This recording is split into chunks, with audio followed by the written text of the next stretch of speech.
Happy Monday, everyone. Welcome back. It's Phil from Start to Go Up, your personal startup whisperer.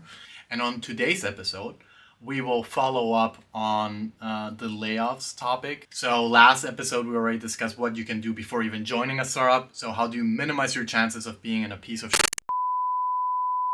I'm sorry. How do you minimize your chances of being in a startup that is not set up for success? We'll focus on what you can do on a day-to-day basis or what concepts you need to understand to make sure that inside of the company you are set up for success, and ideally if there are any layoff rounds that you are not in them. Hope you like them. Please pay attention and let's go. If I ever lost, then I learn. You don't worry about the cost when it's earned. Tip number 1, understand your startup. Seriously, you would be surprised how little people know about the companies they're working in. There are a few tips I already gave in the previous video. It's just like understanding in general, like runway, how much money is in the bank, what will be the next funding round, like all of these things, what are the main strategic goals of the company. That's super important to know. But in general, like the most important thing that you need to understand is like where's the money coming from versus where's the money going. So AKA revenue versus cost, right? Depending on where your team sits, it could be seen as like a nice to have, a luxury, or even like just like something that is very wasteful. Or your team could be seen as like, Oh my god, this team is so important because this is the team that brings in all the revenue. tip number 2, you now understand, okay, in the company, where's your team positioned? Like you understand the company itself, that's great. Minimum requirement. Right? Now, what about you? Let's go deeper into you and your position, right? In your position, are you having impact or not? And this is really Subjective. depending on who you talk to, you might be having impact or not. Are you either generating revenue or are you reducing costs? Those are the two only things that you should be focusing on, right? You can probably debate like that you're doing a lot more, right? Like without you, there won't be a team spirit. Without me, blah, blah, blah. That's great, beautiful. But in the end, like if there's like a Excel sheet with a bunch of people's name or like even like an employee ID, and you would debate like how much money is this person bringing versus how much, like they're costing, you should be on the money making side, not on the cost making side. Try to think about how would you describe your way of making impact. And if you cannot describe it, then that's already like a little red flag. Try to focus on like what activities, what projects you can work on that will have direct revenue impact or will cut a lot of costs, right? And then make it very visible. So when I say make it visible, it's actually like have impact and just make sure that people understand your impact.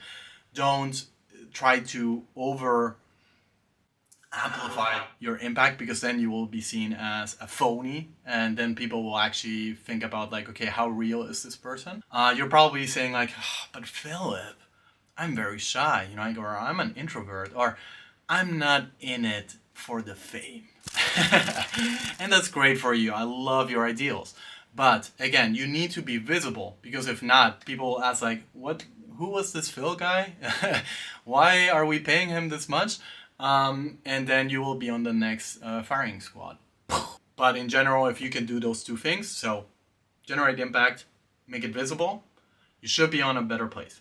If you were able to understand the company, right? You understand everything that is happening, all the cool projects, all the trends, everything that is happening in there.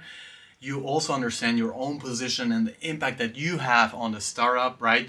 People know about it. People Understand your impact. That's great. You already did like 80% of what is necessary to ideally not get fired, right? The last step, the last 20% would be just like, can you be memorable? And what do I mean by being memorable, right? Like memorable in a positive way. Don't be the weirdo memorable. Memorable and Don't fire Phil. because, right? And the because should obviously be number 1 based on performance. So again, you already focus on performance. It's great, right? You are a good boy or a good girl or a good person.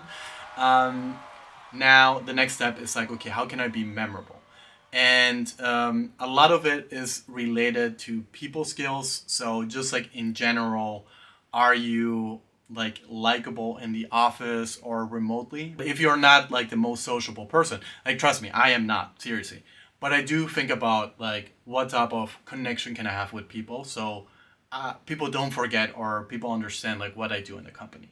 So just in general, talking with people, asking about their days, remembering their names, remembering what they're passionate about, right? Participating in some events or like volunteering for some things, helping out around the office, helping out colleagues who are in stress situations, or if the company is underwater, right? Like that you actually step up and help out is always seen as a positive, right? It doesn't need to be directly linked to your position. And ideally, like you also do this every once in a while and not always, because then I would see it as an issue as well. Because if you're always stepping up, it could also be that the company's just on fire all the time. And then that would be a red flag as well, right? But in general, like, do you make yourself visible to other people, and do people remember you? I do focus on these things because I know that long term this helps me. And as well, like by having a closer connection to my colleagues and to leadership and to everyone, it just kind of like makes me as well a little bit more connected to my job, all in moderation, right? I'm not like drinking the Kool-Aid, but I'm also not completely cynical. You might be actually proud that you are not that memorable, or you don't really want to be involved in your company because you're so Fucking cool. right? And that's great. Like I really love your principles, but then also you might need to get ready to like be made redundant whenever difficult times arise, because people are just like, yeah, like this guy's a top performer, but this guy is as well a top performer, and we also just like working with him, right? So who would you choose in those situations? That's technically it, right? If you follow these steps, you should be pretty safe. I mean pretty safe, not completely safe. As a reminder, just like I said in the last video, no one is safe. You will never be safe. And this is also normal in startups. So again, if you want a place where you can work 20 years, a corporate or like a government job would be great. If you join a startup, just be prepared to be fired on the spot. Be very careful. Think about your own situation. By bringing impact to the company, you are focusing on yourself and on the company, and ideally you minimize that. I hope this video helped. I hope there are a few things here that you didn't think about before that you are thinking about in the next days, months, and years, that help you to maintain your job and obviously helps you to keep growing inside of the same company. If not, all good. Everyone goes through some of these like turbulent times at some point in their lives.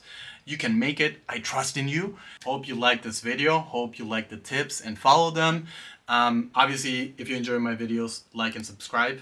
That helps me out, I guess. And stay safe out there and have a productive week. Bye!